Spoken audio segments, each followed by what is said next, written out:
Troisième, déshumanisation de l'ennemi et déni de la subjectivité ukrainienne. S'ensuit le mélange habituel de moquerie et de mépris. Les Ukrainiens n'ont pas survécu.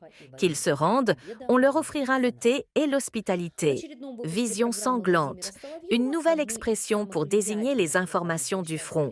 Les pertes ennemies sont réduites à des statistiques et l'exode massif des Ukrainiens est présenté comme un choix entre la liberté et la fuite.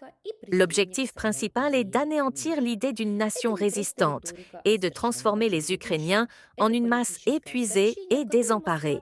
Le moindre signe de faiblesse est interprété comme la preuve que la Russie a raison.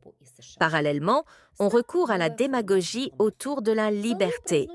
Les Ukrainiens auraient soi-disant obtenu la liberté et ils ont choisi de partir.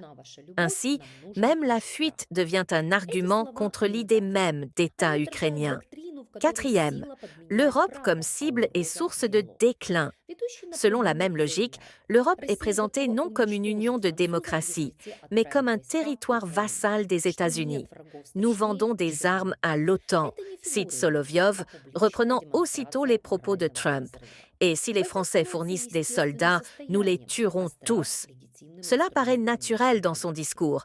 L'Occident n'est pas un partenaire, mais un marché, et l'OTAN n'est pas une alliance, mais un client des États-Unis.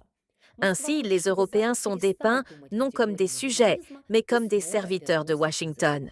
C'est un moyen commode de les priver d'autonomie politique et de justifier toutes les menaces à leur encontre.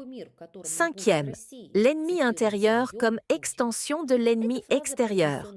Une partie de l'émission vire à la farce. Solovyov traite ses adversaires ukrainiens et russes de PD et de porcs. Mais derrière cette façade grotesque se cache un mécanisme important, la déshumanisation publique. Les ennemis ne sont pas simplement présentés comme ayant tort, mais comme impurs et méprisables.